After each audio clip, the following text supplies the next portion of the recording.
I was like, something's wrong with my business. It's never going to be a 2 million, 5 million the way we were doing it. What it was a wake-up call. Most creators hit a ceiling, usually somewhere around 500,000 to $1 million, and they just stay stuck. But what if the real bottleneck isn't the business? It's you. You're gonna love today's episode with Tim Grahl because that's exactly what he figured out. 2024, we broke 1 million for the first time. What were the things that really made the difference that you broke through there? Mindset was a big one. Forget the outcomes, just try it for a certain period of time and don't give up. Mr. Beast says a start, and you're not allowed to complain or ask questions or anything until you've done 100 videos. The online course model is tough and only gets tougher the longer you do it. So I was like, what if I run my company where I am responsible and my goal is to get 100% of the people to get what I promised them on the sales page? So then that changes everything. Right. When you have product market fit, things start getting easier. And nothing worked until I found. This is fantastic advice. Tim, welcome back to the show. Thanks for having me. I've been looking forward to being back. So we had an episode like a year and a half ago. Yeah. Diving into your business. I think StoryGrid is a fascinating business model. Yeah. Give me just the very quick version of StoryGrid, and then we're gonna dive into going from 700,000 to 2 million. Yeah, so StoryGrid helps writers build the skills, write a book and leave their legacy. So it's really, the fundamental belief is that the only way to change the world for the better is to tell better stories. And so we teach people how to write books that will leave a legacy and say something worth saying. And so fundamentally, we teach people how to write fiction, and then we publish their work. Yeah, I love it. There's so many things that you've shown of bringing it down to a science, how you teach it, and then the way that you are all in on the outcomes for your students. I absolutely love. Yeah. You and I have been able to do some writing projects together. I send you a bunch of stuff when I'm like, Tim, how do we make this good? This is okay. Yeah. I think the ideas are solid. Yeah. How do we make it good? Yeah. And so we've had a lot of fun working together on various things over the years. Something else I really appreciate about you is that you'll talk about numbers. Yes. My audience loves numbers. Yeah. Well, I like making things more clear and telling the truth, because there's so much bullshit out there about what is actually going on and how people make money, and you never really get I always feel like they're giving you the bread recipe but not the yeast. Yeah. And so I want to just tell the truth about how it works, how hard it is, the parts that work, the parts that don't. So I'm an open book. You've known me sounds long good. enough. Well, if you're up for it, I'd like to do 3 things here on this board. Okay. So first, I want to break down the revenue numbers for your business year over year. Yep. And then maybe over here, we'll dive into a diagram of how your business works. Okay. And then we can get into the mindset shifts, all of those things that led to a breakthrough. Yep. Sounds good? All right. Okay, so we're on this journey from 0 to over 2 million. Yeah. Right? It's not just 2 million, it's 2 million plus, right? Yeah. We'll do somewhere in the neighborhood of 2.1 to 2.3 this year. Okay, that's amazing. All right, so let's start out on this graph here. So we've got 0 down here, and then I don't know, we'll put 2 million right up here. Okay, so what year do you want to start with on the graph? I think we should start with 2021. So we were coming out of the pandemic, and it was this unnaturally high year, I think, for online course sales. We all of a sudden thought we were going to get rich for the rest of our life because it just sold so easy. Yeah. And so in 2021, we did 690,000. Okay. And it was a good year. And at this point, I'm still only basically part-time with StoryGrid. I was splitting my time between StoryGrid and another business I had. And so just so people get a sense of it, what did the ramp up to 2021 look like? Because StoryGrid was founded a couple years earlier, right? Yeah, well, we started a podcast in 2015. Okay. And that's... So you and Sean Coyne. Yeah, we started a podcast together. I met him. He had taken one of my online courses about book marketing. And then I read his book, not knowing about that. We ended up starting a podcast together. And I didn't think it would turn into anything. It was his podcast, not mine. But as these things do, they grow. And so we started doing, workshops and trainings where he's like the brains behind the operation, and I do all the operating and marketing and all that kind of stuff. Yeah. Okay, so you had a pretty steady ramp up to 690,000. Yeah, just kind of a normal, like, we have a new training, we sell the we would sell it live, people could come watch them live, then we would resell the recordings. We did some just online versions, but it was just kind of your standard workshop training company, online course company. Right. Yeah. Okay, now 2022. Yeah. Where did revenue grow to? It grew by a couple thousand. So we did 695,000 in 2022. Okay, so hold on. How do I make sure that this line is like a tiny bit higher, but not and that's you're like a little close to that one more than we are. I need to be down a little bit.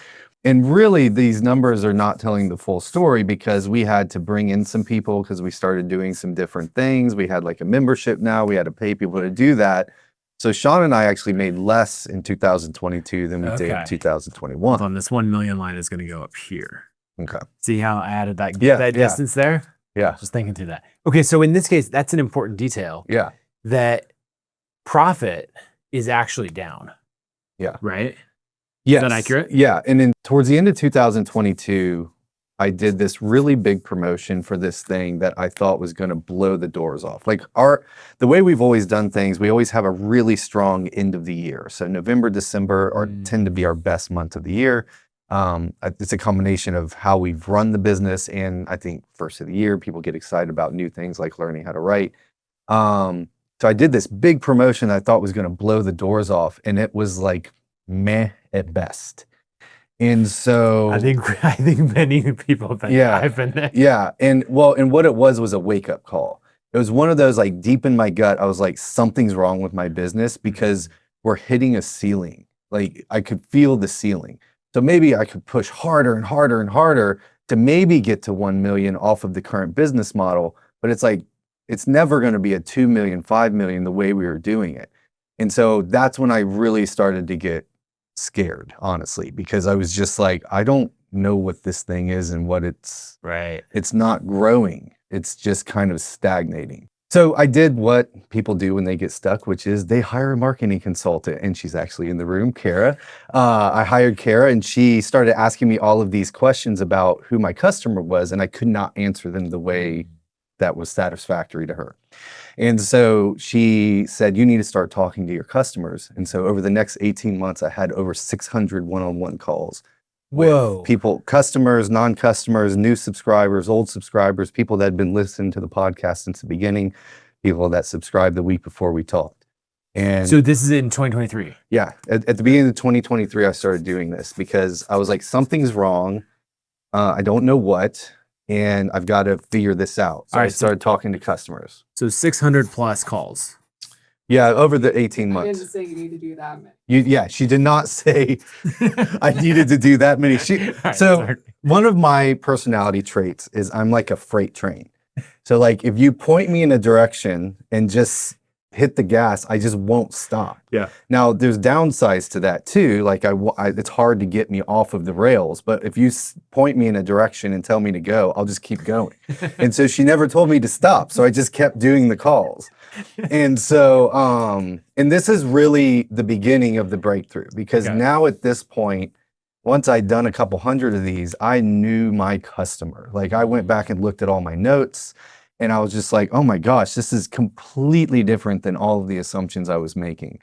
And so now at this point, I know my customer so well. Like I know why they do what they do. I know why they're interested in us. I know how much money they make. I knew what they do for a living. Like I know everything about them because I started doing that at the beginning of 2023. That's amazing. Okay, and so what revenue did that lead to in 2023? It was literally within $500 of 2022. So $695,000. I was ready to draw a line. No. Well, because I didn't know anything yet. All I was doing was all the talking with people, trying to figure it out. And I was running the old playbook while I tried to figure out something new. So you run the old playbook, you make the same amount of money. Okay, so I think there's a bunch of really interesting points here. First, you did something that other people would think is like unreasonable or like a crazy high number. You know, that is a huge number of calls. Was that like 20 plus calls a week? How did that? Well, they're half-hour calls, most of them. honestly, it's all a blur. Like I just opened up huge swaths of my week and I had it on Calendly and I would just regularly send it out and then people would just book the calls. There are days I would do like 10 calls. I remember you And- showing me your calendar during Yeah, this time. yeah, and it was just like back to back to back to back, and I would get to my office in the morning, and then on my way home, I'm like, it was like the whole day just disappeared, because it was like just back to back calls, and so I had to do my actual work early in the morning, late at night, on the weekends, because I was spending the whole time on the phone with potential customers, that kind of thing. Yeah. Okay. So you're doing something that most people would consider unreasonable, and you're putting this huge amount of effort. Yep. But then the thing is, you're learning all of this, but it takes time Yeah. for the revenue to kick in. I think most of us would assume like, oh, I learned everything I needed to from those first few calls, and then I figured it out, and then we broke through this $1 million ceiling, and that's just not the case. Yeah, and in 2023, I got paid my full salary that I was supposed to get paid by StoryGrid while I was shutting down my own old business to do StoryGrid full time. 5 months. I got paid 5 months. Okay. Yeah. So now I'm burning through my savings. Right. You know, like I got So actually kids the and- business, Yeah. you're working harder in 2023 and the business is looking worse, Yes. or it was profit sure. the same or declined? I can't. I wasn't getting paid, That's so what it wasn't matters. doing as well as it needed to do. Yes. My partner and I, Sean Coyne, were not getting paid, and when we were getting paid, it'd be like a few $1,000s this month is all we could pay ourselves, which Right. is significantly less than I need to run my life. So yeah, because before this, I was making pretty good money doing something else. So I jumped into this other thing. And it was going downhill. Right. This is why I was scared. This is why I was doing all the calls. I was trying to figure out what was going on. Yeah. Okay. So then 2024, what does that look like? So 2024 was the big breakthrough. And the big turn was in November, because that's when our business does the most amount of money. And then in early December, we broke 1 million for the first time, and we ended the year at 1.1. Okay. That is fantastic. And I love that I actually had this little bit of a line through there because that is our $1 million ceiling Yeah. that actually very, very few creative businesses actually break through. Yeah. What are the things, so 3 years in a row Yeah. of not being able to break 700K. Yeah. And I think most people would see like maybe 100K, 200K, and then 500 and then 800 and then, this much more linear progression, but you got to this number and stayed totally flat. What were the things that really made the difference that you broke through there? So mindset was a big one. We can talk about that. I completely changed the business model. Okay. So like before we had all these different online courses people can take. Now I'm actually in the middle of cutting it down to just 2 products. That was a big thing. The business model is just completely different. Yep. I think the online course model is tough and only gets tougher the longer you do it. And the market itself is just becoming more and more and more saturated. Over 10 years ago, if you were willing to sit in front of a camera and you had any expertise at all, you can make decent money. And it's just becoming harder and harder because lots of people have taken online courses now. It doesn't actually get what they thought because they don't follow through or whatever. And so they're kind of all into the game. And so it's harder to convince people to come off of money to learn. And also information is becoming more and more ubiquitously free. So it's like, what can't you learn on YouTube? That was a big thing, was scrapping the business model, finding something that was sustainable long-term, differentiated us from everybody else, but was a much harder business to build too. Okay, let's jump ahead. Okay. We're halfway through 2025. Yeah. What does revenue look like? What are you on track for? Conservatively, we'll do 2.2. 2.2 is the goal. 2.1 will be pretty easy. I'm kind of wanting to really hit 2.2 because that means we'll double in a year. Okay, so let me just go. So yeah, we're hanging out up here at 2.2. It's a pretty big jump. Yeah. What are you at? We're halfway through the year. What are you at in revenue so far? So we're 68% of this time ahead of this time last year. That's amazing. And so again, most of our money comes in on the back half of the year. And so we're at like about 600,000 And then renewal revenue for the rest of the year is north of 500,000. So we're sitting at 1.1 already. Yeah. Yeah. So this is where you know the guaranteed renewals and all of that. You're seeing that at 1.1 and you're projecting the rest forward to 2.2 based on how everything is trending. One thing that you mentioned that I really, really like is just this plus 68% number. Yeah. And the reason that's so important, I'm just going to throw it right in here. So many people are like, oh, my business is unique. It's not seasonal. It's not that sort of thing. And I remember working at Wendy's in high school, and our manager knew exactly how that day would perform based on all of the trends from the previous year. From like, he knew everything that was going on. And he would tell you like, oh, well, it's October 10th or whatever, but actually the same football game was on October 12th last year. Like he knew all of those numbers and he had access to it. And so he knew exactly how the business would perform. And he had a goal for every single day. And so some people are like, I don't know, we're doing pretty good this year. No, I have a goal for every month. I know exactly how much we're supposed to make. I have a stretch goal, a fallback goal. I can easily look at last year's numbers. I have, different spreadsheets that show me different types of forecasts that I built out, so that anytime I can like start adjusting it as I'm going. And there's another thing in there, the difference between forecasts and goals. And I think that businesses have to separate those two, because a forecast is we don't have any emotion in it. We're just purely looking at the data, and we're not saying, oh, I'm going to do better than this year or better than last year, right? Or like, the goal, go ahead. Yeah, this is the thing is like, I don't love goals in general. I think they're mostly a waste of time. And I'm also like, I'm not a pessimist, the like glass half empty. I'm just, at some point the glass is going to get knocked over. That's the type of pessimist I am. So when I naturally set goals too low. So the only way I can really push myself is to run forecast. So I can say, okay, here's what I know I can do. If I really push, I think I can get here. And then this would even stretch beyond.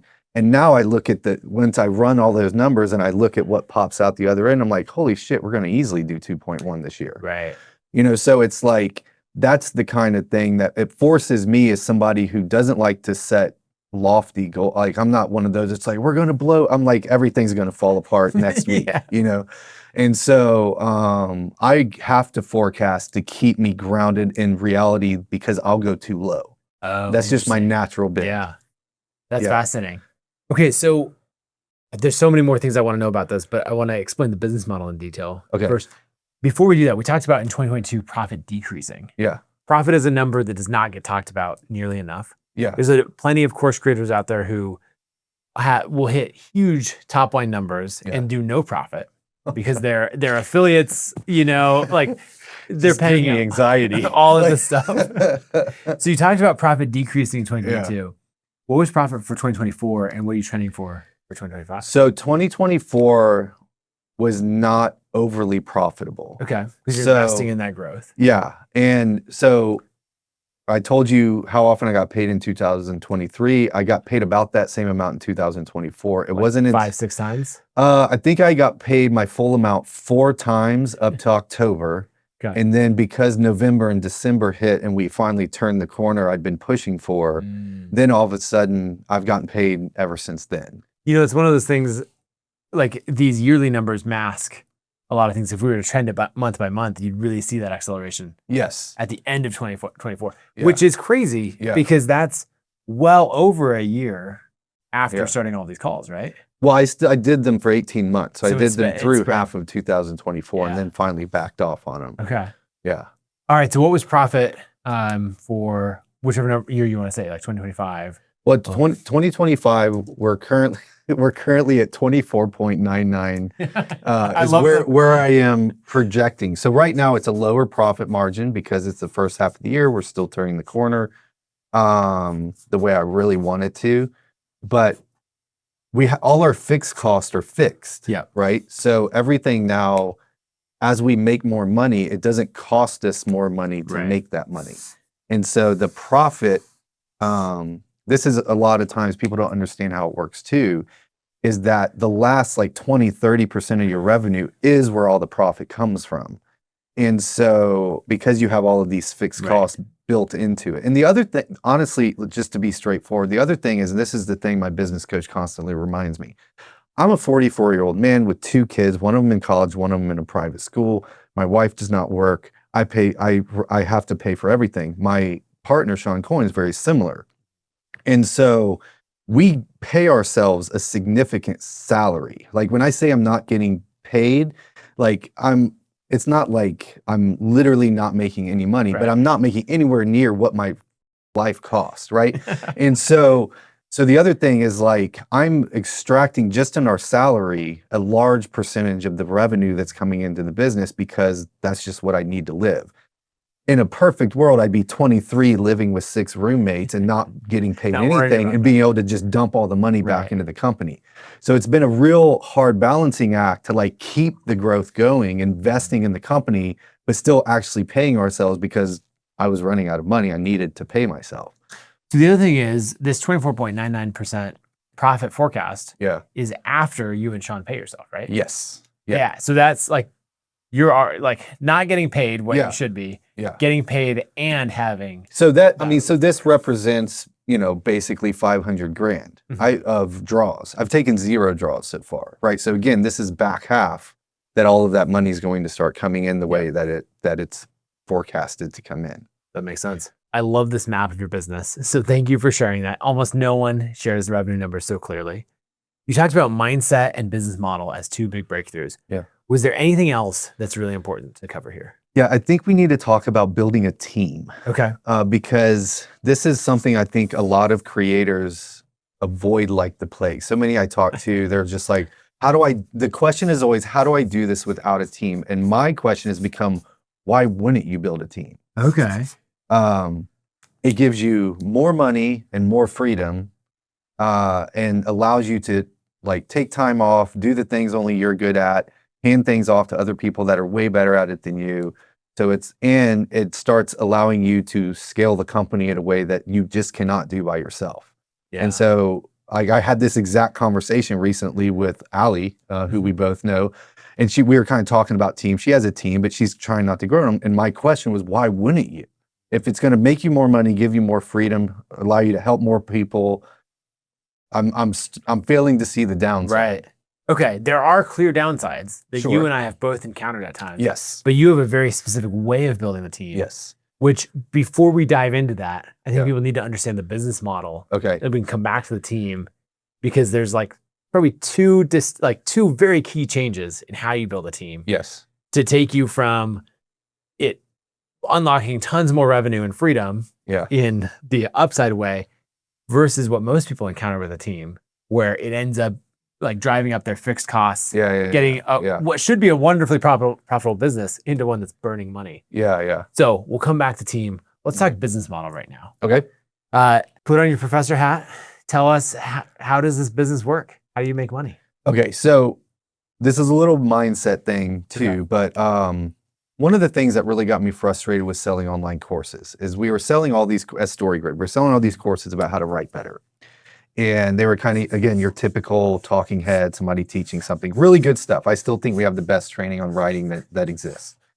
But then I got opportunities to look at the writing of the people that were coming out the other end, and the writing was not any better. Now, this is the same thing for a lot of courses I've taken where like I'm not implementing the things or I'm not doing it the right way. You paid the $1,000 or whatever, and you're like, whether it's $99 or $1,000 or $3,000 or $10,000, you know, it's like, what's happening? And so I decided after talking to all these people, and now it's like, this is what changes, is like, we're so used to like looking at the numbers of people on our email list, the numbers of people buying. Well, I've looked into the eyes of 600 people. And some of these people bought our courses, right? And most of them had nothing but good things to say, but their writing had not gotten better. So I was like, what would I have to change about my company? Because a lot of times with online courses, our responsibility ends on the delivery of the course. Right. So I've delivered the course, or I've done my live calls, or whatever it is.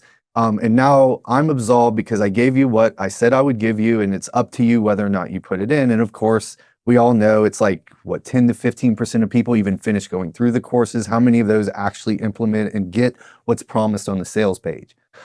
So I was like, what if I run my company where I am responsible and my goal is to get 100% of the people to get what I promised them on the sales page? How would I have to run my company to make that a possibility?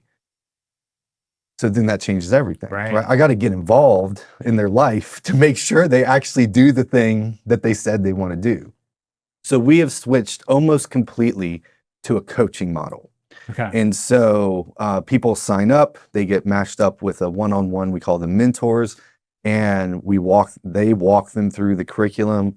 And so every week our students write a scene, they turn it in, they get one-on-one feedback on that, and then they get homework and they do it again and again and again.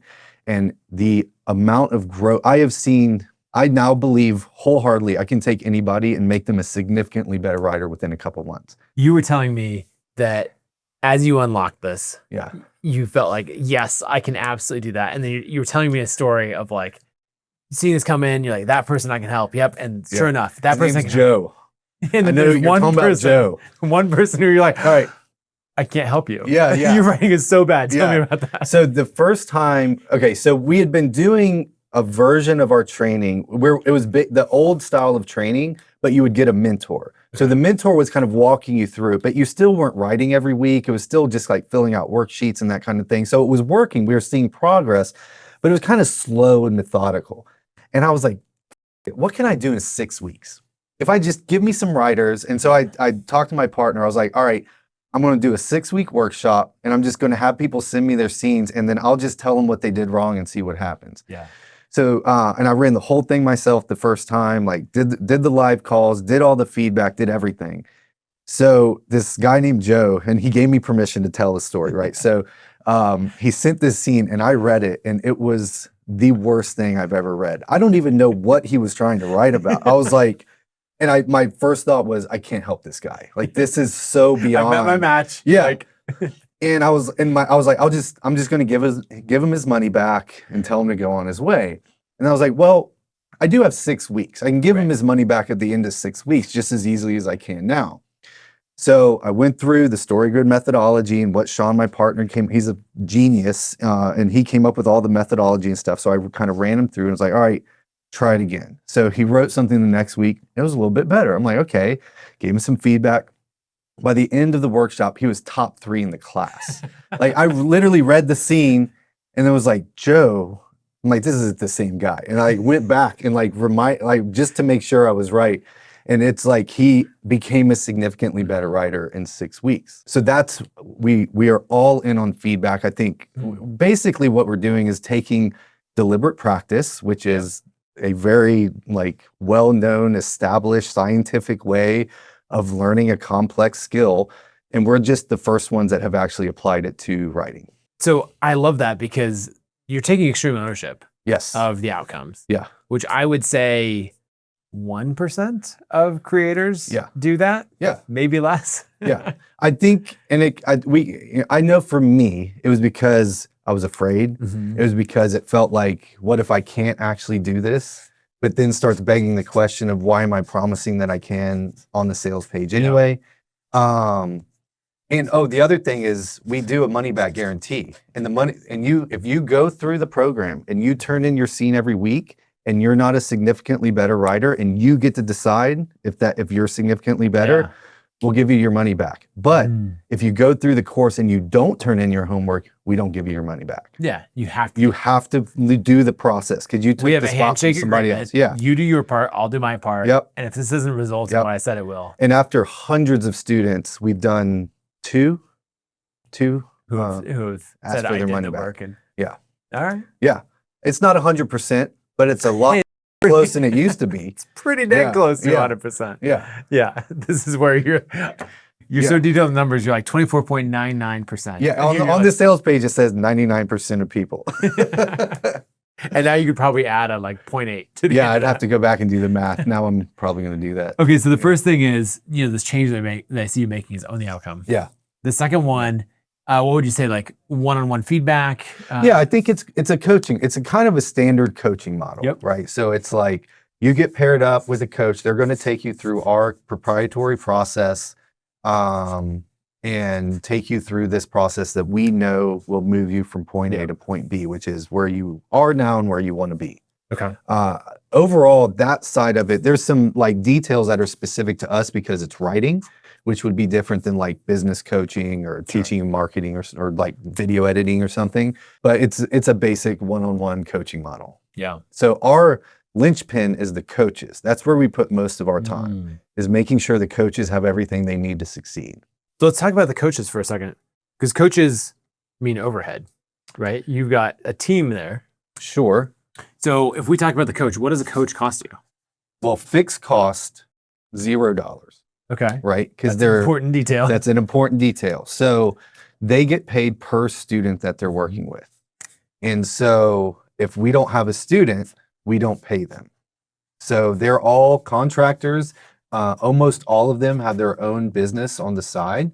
And then they work with us to supplement or add to that income, or a lot of them are switching more and more to just working with us because it makes as such you've ramped up volume and because think about like if I'm running my own consulting business, it's like I've got to go prospect for clients, then I've got to talk to them about what they need, then I got to do a proposal, then I got to send an invoice, and then there's scope creep. And with us, all you do is the part you love doing, which is working with the writer and coaching them and editing them, and then we just send you money every month. You don't have to worry about it.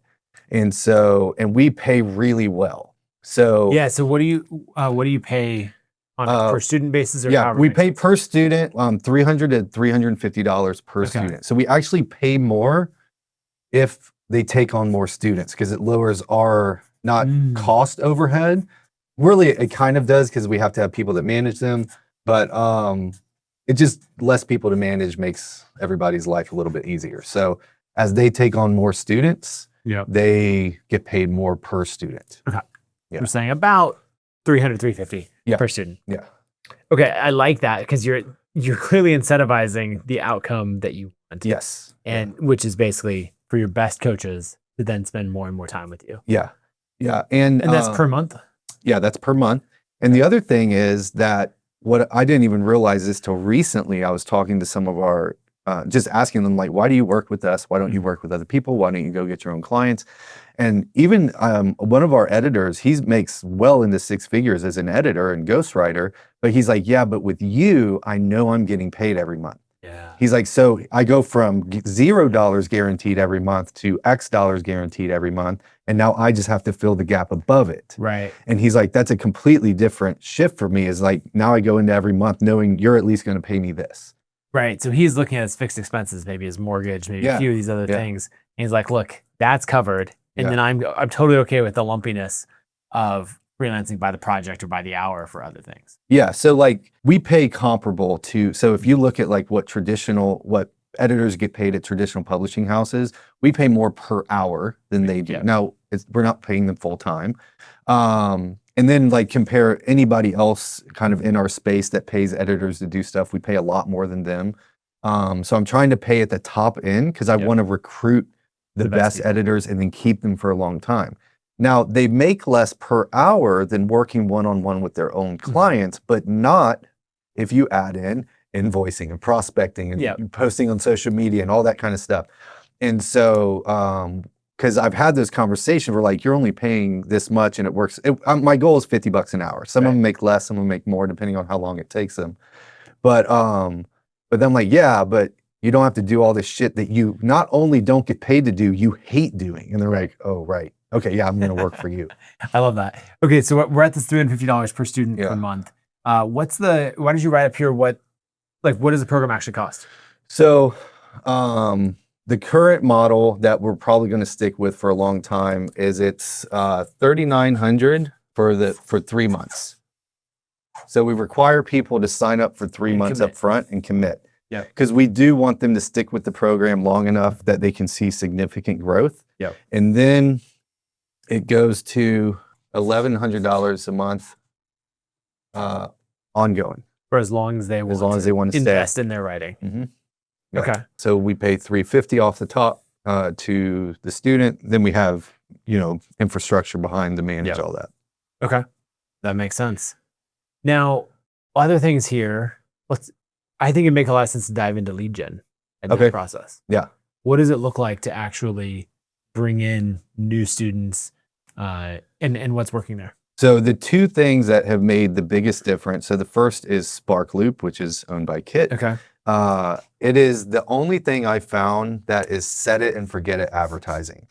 So, there's meta ads and YouTube ads and all that kind of stuff that work great. Yep. We're starting to get into that, but you constantly have to like do work and twist the knobs basically. With SparkLoop, I just get new subscribers and we put them into a funnel and I keep track of it. And so far, for every dollar I spend, I make $3.50 within 6 months. The ROI here, the most important thing to track in advertising. Yeah. So that is $1 equals $3.50 in 6 months. Yeah. So That's a pretty good ROI. yeah. The only downside is I can only spend so much. Like you only Right. have so much inventory. You need to work on that. Yeah, how much are you able to spend per month? About 5,000. Okay. So with those numbers, I would spend as much as you let me spend. right? Yeah. The So other- we need more partners for you because Yeah, here you're paying other creators and publishers Yeah. to get in front of their audience. Yeah.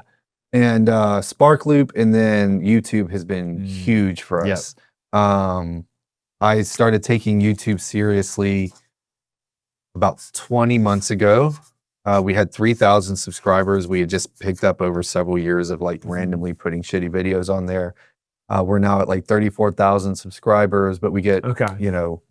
it doesn't, subscriber counts don't matter. View counts matter, obviously, but for me, I'm looking at how many leads were coming in. And Mhm.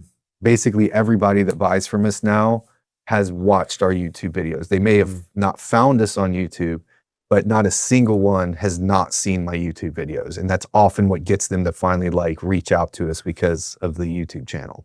Yeah, and then you can hook them in. So they're getting your emails, Yeah. they're getting Emails. YouTube as well. Yeah. You're picking them up on multiple channels. Yeah. Yeah. All that. And YouTube is my drug of choice. So I don't really like Twitter or Instagram or any Yeah. of that. I consume a lot of YouTube. And so for me, it makes a lot of sense. But a friend of mine that really pushed me over the edge to finally get into YouTube, he's like, it's the only platform where they pay you to advertise. Right. So I make like $500 a month or something Right. off of YouTube, but like they're paying me for Mhm. access to their channel and I just get new people. Right. I mean, YouTube is like a thing. Like it's hard. You got to learn all kinds of stuff, and it's not easy. But it's like to me it's the number 2 search engine after Google. Right. I think AI is going to eventually kill search in general, but it's not going to catch up with YouTube, Right. at least in the foreseeable future. So showing up in the place where everybody goes to learn something new in an education kind of business seems like a no-brainer. Yeah, that makes a lot of sense. What did it look like to get serious about YouTube? I started posting twice a week, every week. Okay. I'm not as regular anymore, but I was like, I'm going to come hell or Yeah. high water every Tuesday and Friday. I'm going to put up a new video. So, and I was doing my own editing for the first year and a half, something like that. Do you think that's important? No, Okay. I just didn't have the money. I wasn't even getting paid myself. So, Yeah. so there's a lot of Thursday nights where I was up till 2 a.m. editing a video so I could put it up the next day because I committed to doing twice a week. I committed for 6 months to doing twice a week. Okay. I think it's really important when you're starting something new is like, forget the outcomes, just try it for a certain period of time and don't give up. And you're not allowed to make a decision. Me is 6 months. Okay. I'm going to do something for 6 months before I'm allowed to decide not to do it anymore. And so at 6 months, it was like crushing for us. So I'm like, I'm just going to keep going. Yeah. So YouTube was, and then it was just like, buy a decent camera. Like my buddy, his name's James Scott. He runs JHS Pedals. He has like this huge YouTube channel. Yeah, I've met him. He's a brilliant guy. And he's like, I called him and he's like, he got on his computer and just turned the phone around. I was like, buy this camera, buy this light, set this up. And so I bought it, I got it all in. And then he got on the phone with me and just walked me through the settings on the camera, where the lights go, because I don't know any of this stuff. And it literally is there all the time. Yeah. And I just turn it on and hit record and then, that's it.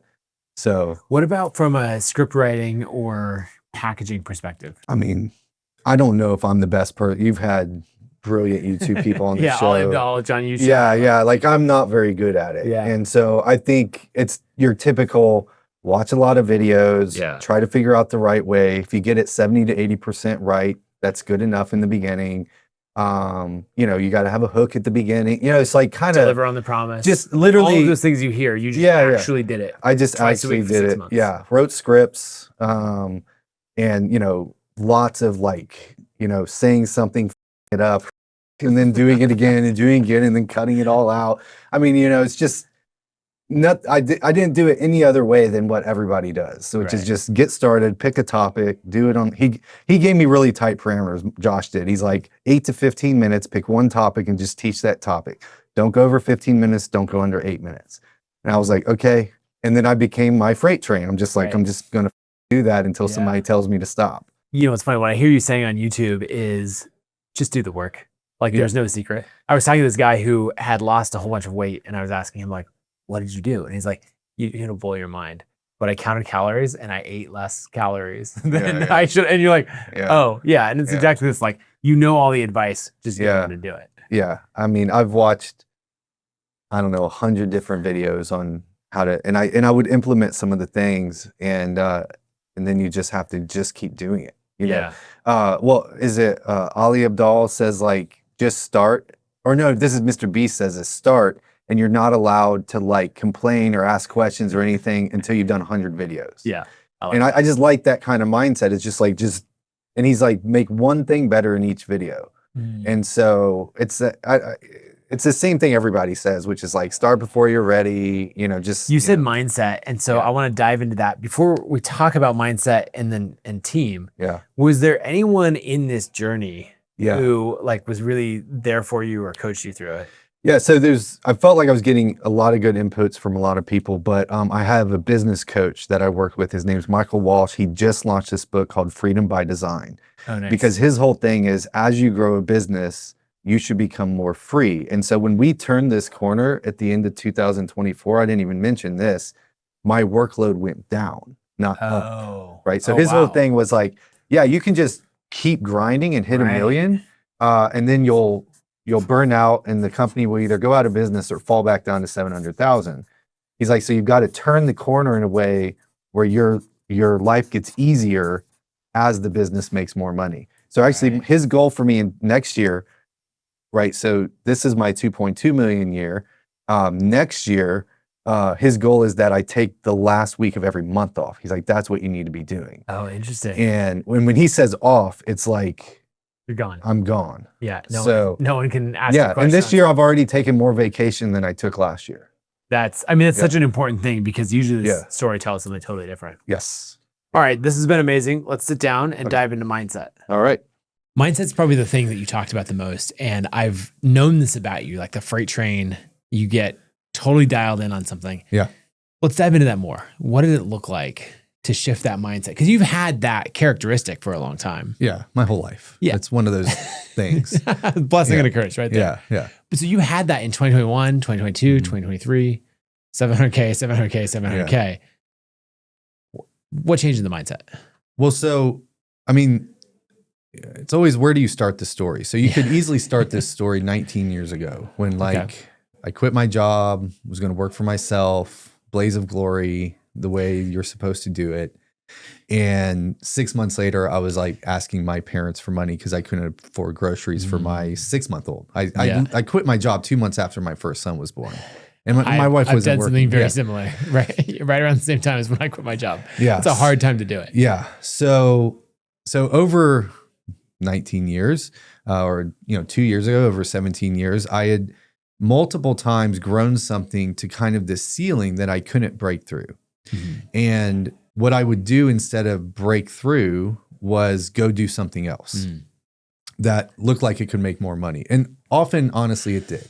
Like my income was going up over the year. It wasn't getting to like where I pictured, I've always wanted to grow something big, something that impacts a lot of people, that makes a lot of money, that, is worth throwing myself into and spending my one life on.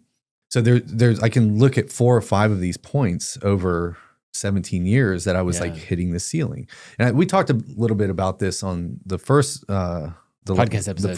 That we did, because I hit one of these in 2023 around the summer where I was like starting to pull back from the business. And this was the moment when I was like, you know what?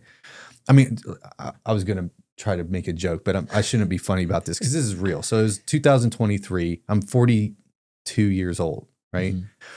I don't have enough savings. I don't have enough, like, I can't retire in 20 years, right? And I'm like, if this keeps going this way, I'm truly going to be right. You ran that forecast and it's not good. Yeah. Well, and I'm not young anymore. Like, I'm running out of runway. Like, you can't start making it up at 58, right? So I'm like, if I'm 10 years down the road still here, this is bad. This is getting critical now. I can't around anymore.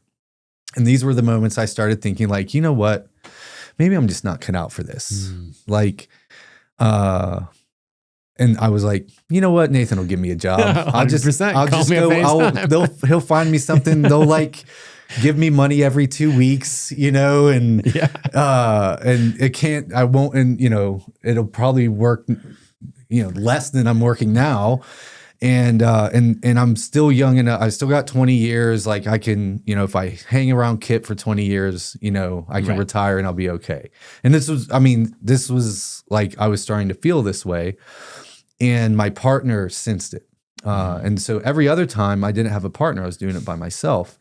And Sean and I have been working together now almost 10 years. We've had exactly one argument, and this was the moment. And he's got a temper on him. Like, I've seen him lose he loses his shit about once a month about something, you know? But this was the first time it was pointed at me. And he said the equivalent of like, what are you doing? You're abandoning me. Like, it wasn't that articulate. Because you're looking for something else rather than pushing through the problems. Me like drawing back, right? And when I needed to be leaning in. And it was because I was starting to feel like, oh, this isn't working. This was, you know, 8 months after I realized something was wrong in the business. Things weren't better. Wasn't getting paid. My runway was like, I'm starting to see the end of the runway of money. And he called me and like lit into me. And I immediately was like, you're right. I don't know what's going on, but I'll fix it. And so I just started like, what's going on? I need to fix this. And I kind of reached this point where I was like, all right, I just got to like give everything I can to this, because I have wanted to do this my whole life. This is kind of the last shot I'm going to give myself, because I have kids, I have a wife. Like, I don't want to be poor when I retire. I don't want to rely on Social Security that probably won't be there. Right. And so if I want to be a responsible adult, I either need to make this work or I need to go find something else to do that's more reliable. And then like this concurrence of things happened. You know, I went to a mastermind group, and that was really good for me. And then this is when I met my business coach, Michael Walsh, and we started like working together a little bit, kind of impromptu how we met. And then I watched this one Alex Hormozi video. Okay. And now his videos have been popping up, and I would refuse to watch them because I'm like, he's going to try to sell me cryptocurrency. Like, and yeah, he's just like, he has picture that look. A bro, and you were picturing Alex Hormozi, right? Like, dial it up to 11. Yes, you know? Yeah. And then a mutual friend of ours, MDS, Matt D. Smith, sent me one of his videos. Like, you got to watch this. I was like, fine. I watched it. And I'm like, this is the best video I've ever seen on sales in my entire life. He's so good. He's like, so that's good. the thing. Everyone, you want to write him off or whatever. Yeah. And then you actually look at the content of what he's saying, and you're like, this is fantastic advice. Yeah. So I just started freight training his content, right? So I went all the way back to the first YouTube video he ever did. And I just started watching every single one of them. And there was one in particular. He said this a bunch on a bunch of different videos, but it was like I needed to hear it. And he was basically like, "You just need to work harder." And I was like, "Okay." Like, and there was like this series of like that kind of like, okay, I'm gonna do everything. I'm gonna be a decent husband and a decent father, and I'm gonna try to take care of myself physically. Everything else gets burnt up on the altar. I'm going to give everything to this business. So I told my wife, we're either going to go bankrupt or this is going to work. And she kind of gave me the 300 speech of like, come back holding your shield or on it, you know? And she was like, and she was basically like, She knew what you needed to hear and told you that. Well, and she was like, don't worry about me. I'll be here when you get done. Just do whatever it takes. And so I just started ratcheting up to 60, 70 hours weeks, you know, getting up at 6 a.m., working all weekend, you know, just putting in the time. Because how did you spend that time on the things that really mattered? Because I think a lot of people do that and they're like, oh, I just got to put in the time, and they waste it. Well, I think having a business coach was helpful because he kept steering me in the right direction. Because when we started working together, I'm like, I need to make more money. And he's like, no, you need to build a team. And I'm like, teams cost money. I don't have money. I need money. And that's when he started saying, like, if you do that, you'll burn out and you'll just fall right back down. And so he started just teaching me about like how to build a sustainable business. And so some of that, but a lot of it was just grinding. I'm doing YouTube videos. I'm sending out email newsletters on a regular basis. I'm running a workshop at the same time, you know, doing all the feedback myself, like trying to figure out what was going to work. And just like pushing as hard as I possibly can. We didn't turn the corner till the end of 2024. And so it was about 15, 16 months of that, of just pretty relentless. So then you brought up the team. Yeah. There's so many different perspectives on building a team. Yeah.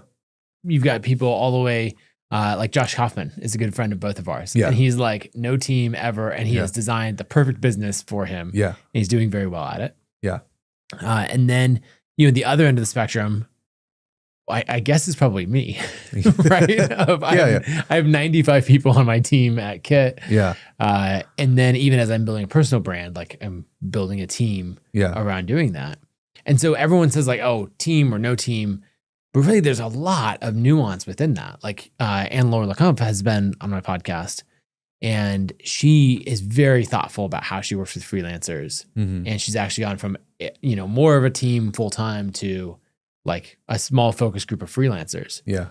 You're the first person that I've talked to, I think, on the podcast who has this model of, look, I can scale up a team and I have some fixed costs. Yeah. But also these coaches who are very core to the business, I only have to pay them when I get paid. Yeah. And so you get the scale and a lot of the benefits of the team without the biggest problem, which is this insane overhead. Yeah. And it's also trying to find a sustainable business model that has recurring income in it, so I don't have to rely on like quarterly launches or whatever. Right. I think that's part of it too.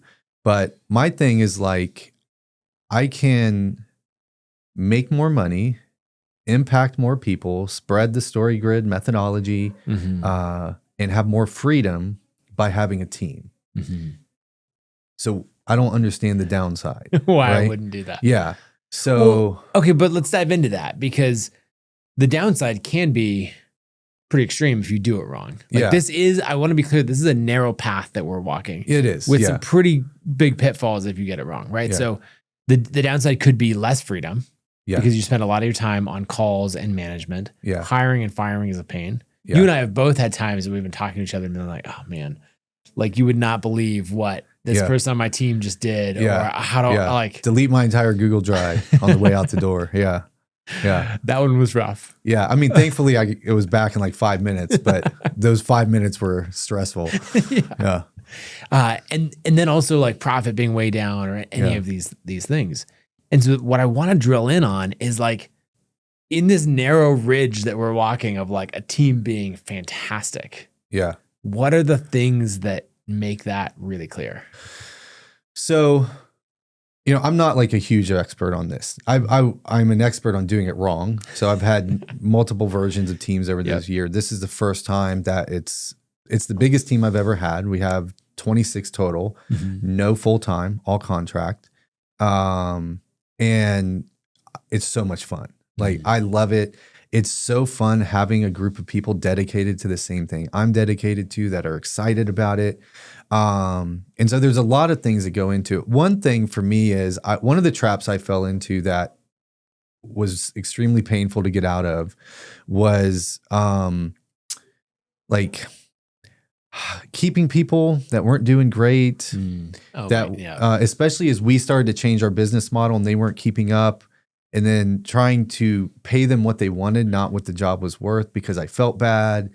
And we had this big moment with somebody. They they left and burned a bunch down on the way out the door, and we were able to recover. But I was like, I had bent over backwards to try to make this person happy, pay them what they wanted to get paid. I was overpaying them. And then this is how it ended. So I was like, you know what?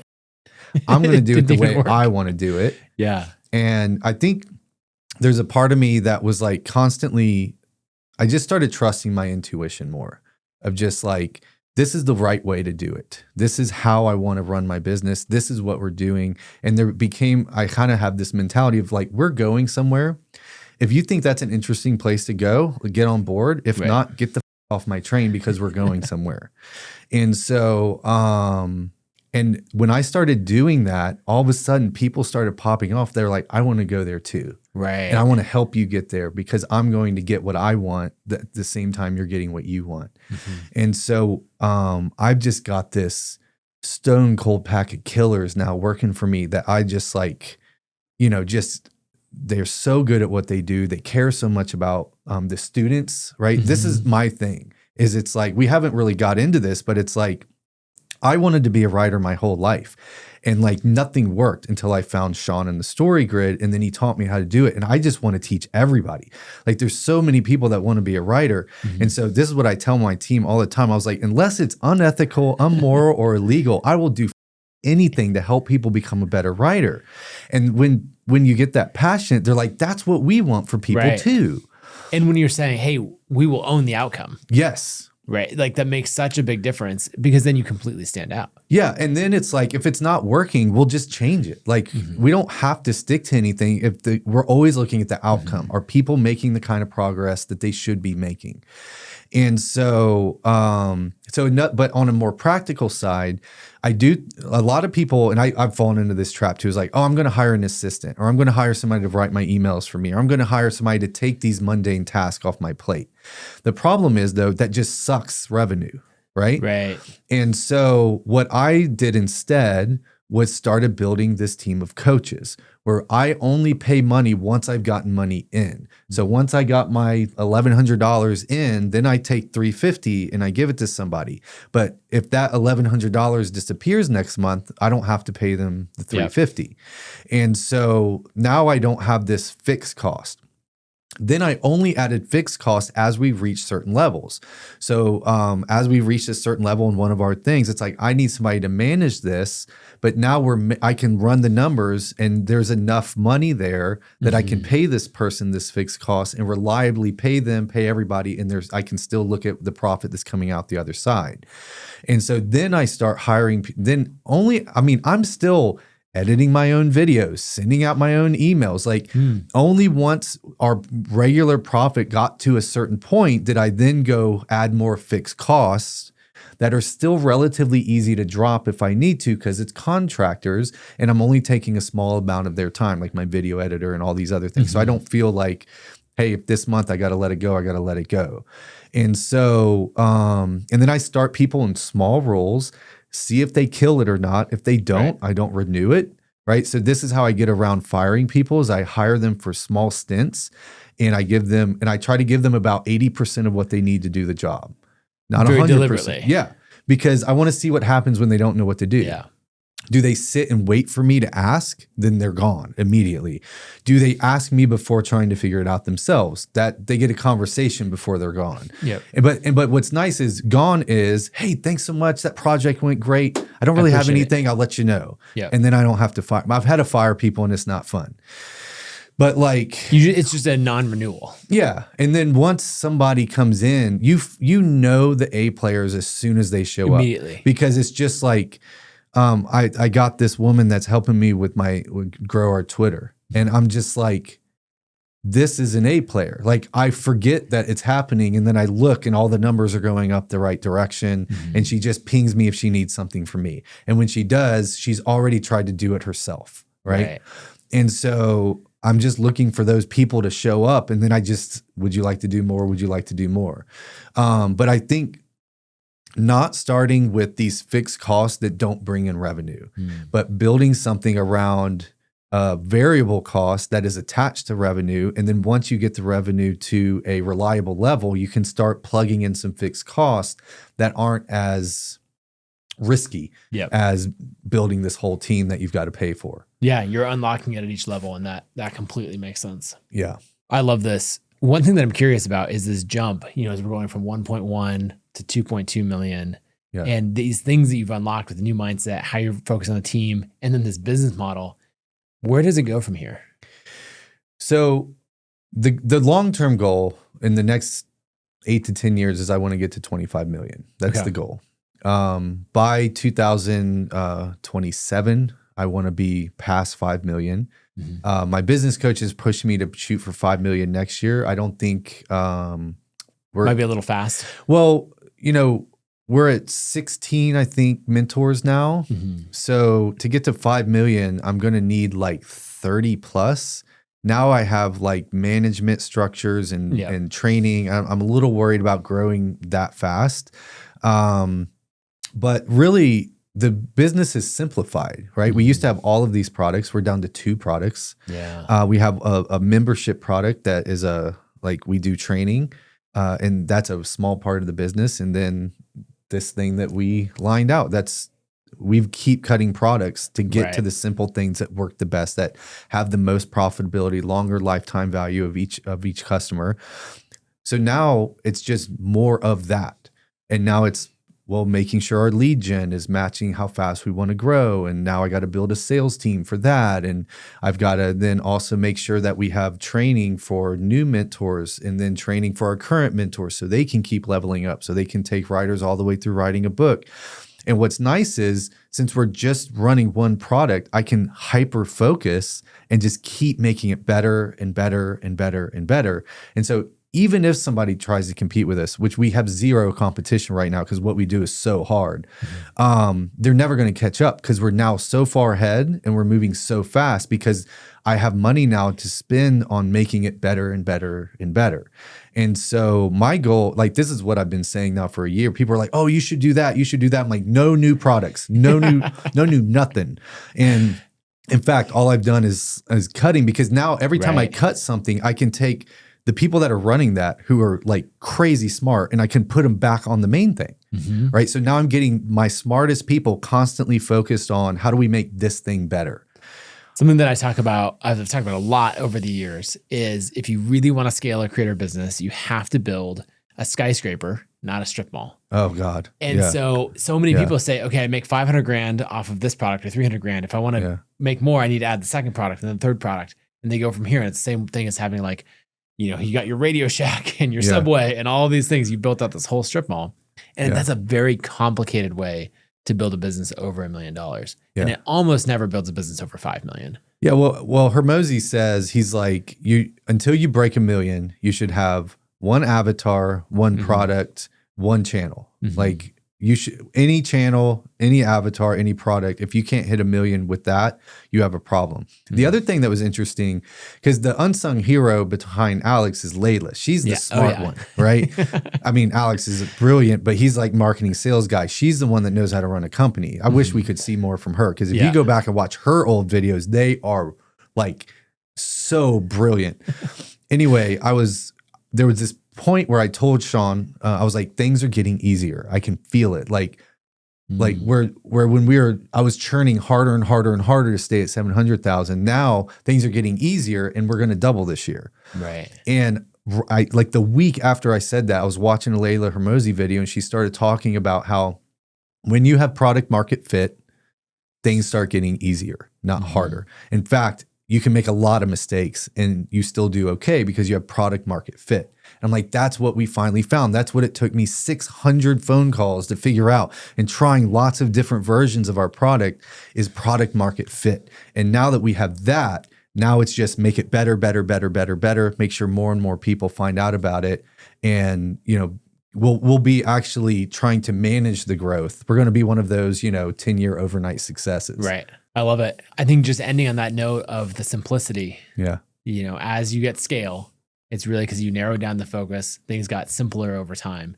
And you ended up saying no to a lot of things. Yeah. I think a lot of people say like, oh, once I get to scale, I'll be able to say yes to even more things. It's like, actually, that's not true. No. Yeah. On that note, where should people go to follow your content, check out StoryGrid, check out your writing? Yes. Throughout all of this, you're a prolific writer. Yeah. So storygrid.com is the website, StoryGrid on YouTube, StoryGrid on Twitter. We are now on Twitter. And then my own writing. So I have 6 books. My most recent is The Shithead. It's the best thing I've ever written. In fact, everybody listening to this show will love that book. The number one feedback I got is from like entrepreneurs and business owners. Absolutely love the book. So read The Shithead. You'll absolutely love it. Best title ever. Sean came up with the title. And then I'm working on my next one. But yeah, so that's where you can find me. Sounds good. Well, thanks for being a great friend for more than a decade now. And thanks for coming back on the podcast. Yeah, of course. Thanks, Nathan. Thanks for having me. If you enjoyed this episode, you'll love the last time Tim was on the show, where we explored how to write a book that sells for decades and how he built a publishing flywheel that keeps growing. Be sure to like the video and subscribe for more, and I'll see you next week.